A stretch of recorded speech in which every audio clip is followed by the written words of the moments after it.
Good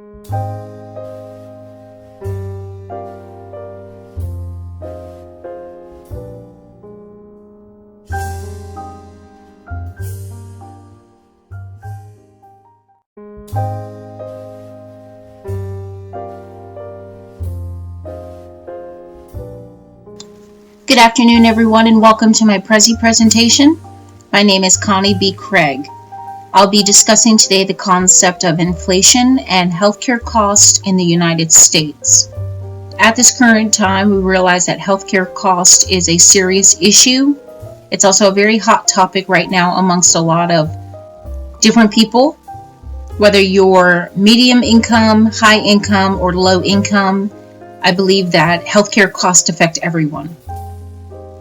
I hope that I am able, through this presentation, to help you summarize the information that was given to us earlier this semester so we can make sense of it.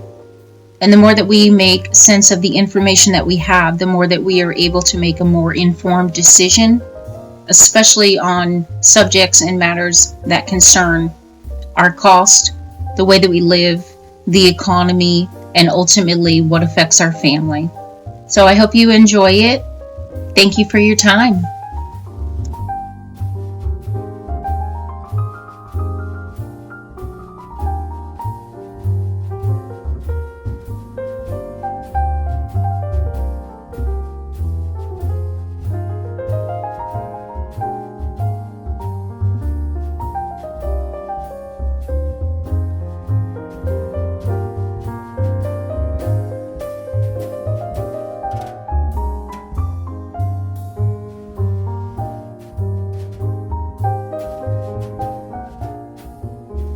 Over the past 50 years, a lot of great men and great women have put forth a lot of energy and effort in trying to get control over the cost, care, and demand in healthcare. Our laws have definitely changed. Our healthcare system has definitely changed. But I think most importantly, what has changed most significantly is how we pay for our healthcare.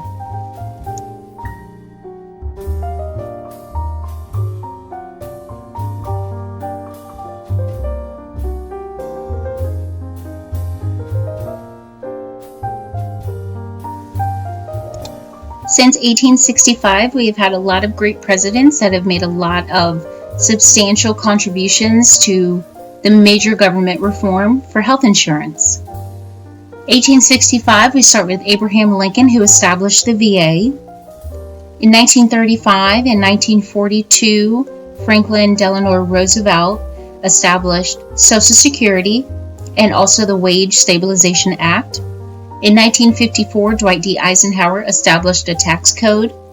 In 1965, Lyndon B. Johnson signed Medicare and Medicaid into the law.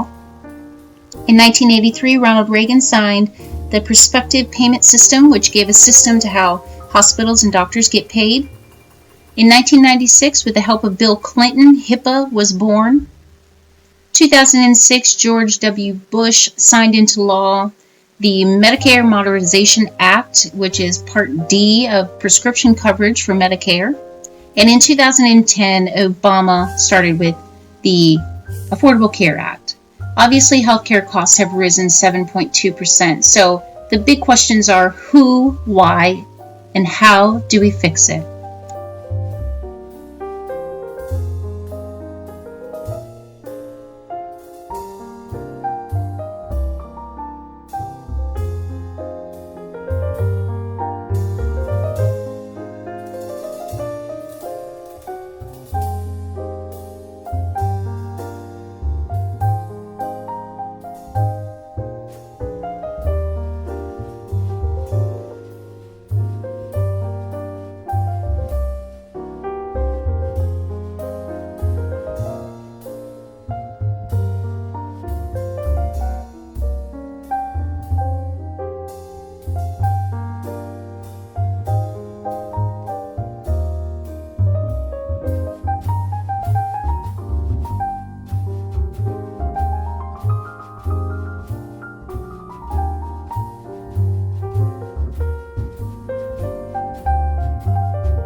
With everyone going to the doctors all at once, this gives the hospital, physicians, insurance company, and the pharmaceutical companies a great chance to increase their revenues.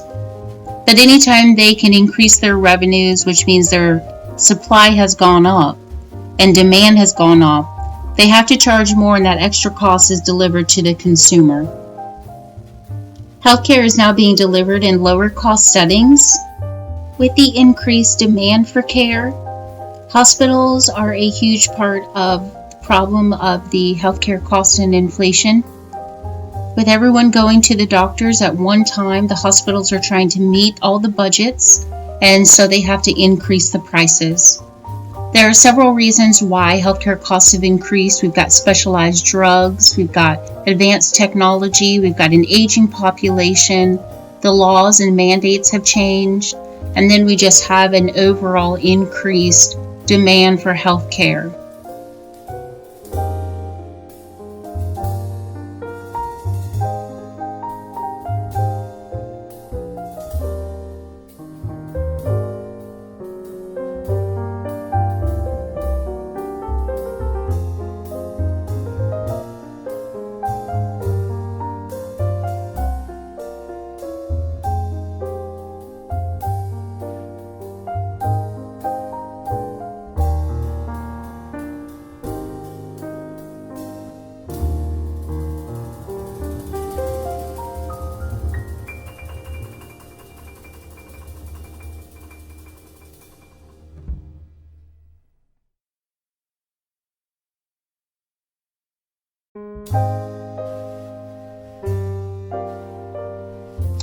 Since the high care cost of healthcare is at such a high demand right now, the problem is not just for the consumers. The insurance companies, the providers, the hospitals, the physicians, everybody is experiencing the same type of problem with the exceeding supply and demand and all of the other issues that are going into the growing healthcare rate. Here are some solutions that I've uncovered that we've also discussed this semester that will help everyone involved in this entire process reduce the healthcare cost and inflation rate.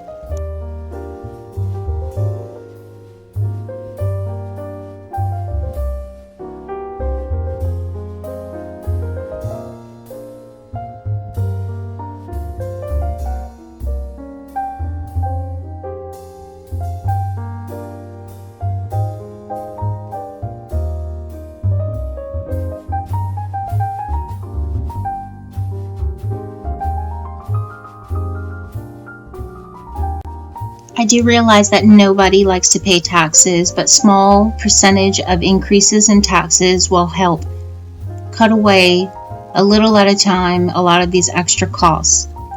We also have to stop going to the doctor every time we get a tickle in our throat or we feel a little cough. We also need to stop using the emergency room as our doctor's office. Even though we don't see the cost of everything, even a small visit to the ER for a simple cough is really costing all of us a lot more than we ever anticipated it.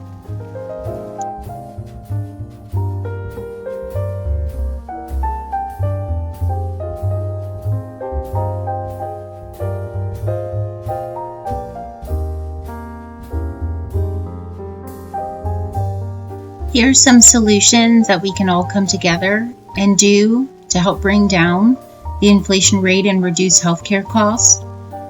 I think the first solution that really nobody wants to hear is a tax increase. But I really do believe that a tax increase will make a significant difference. And I think that it can be done in small percentages, so it's not such a struggle on everybody, considering that we're all still trying to just figure out how to live and how to pay for healthcare costs. A lot of people have stopped going to the doctors because healthcare costs have gotten so sky high. A lot of people are having to make the choice between food on the table or going to the doctor and paying for prescriptions. I know that we don't want to pay tax increases, but we need to. We also need to stop using the emergency room as our doctor's office. It is not cost effective to run to the ER every time you have an illness. You really should get a primary care physician and make that your primary place to go when you have cough, cold, flu, and save the emergency room for the emergency visits. It's really expensive to go into the emergency room because not only is the hospital paying for the staff, the administration, the supplies, they're also paying for the physicians, nurses, and all of the medicines that you're given when you're in hospital.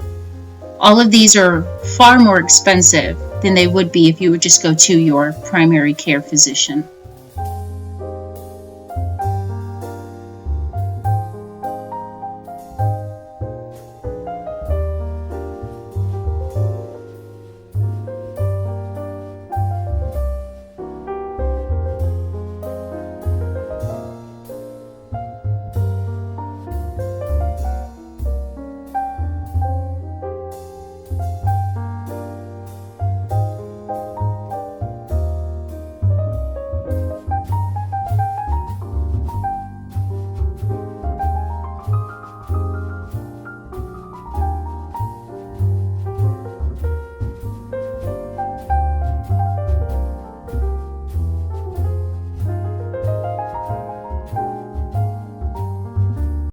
The Institute of Medicine claims that the United States spends billions and billions of dollars in waste. We need to focus on what matters, and that's being a healthier, more informed nation. Obamacare for a lot of people has upset them, and I can understand why. I'm not here to change your political beliefs, but I thought it would be fair for me to represent some information and some facts that I found that are a direct result of the ACA. Medicare's spending has decreased. 7.9 million jobs have been added to the economy. The national deficit is down, and hospital readmission has decreased as well.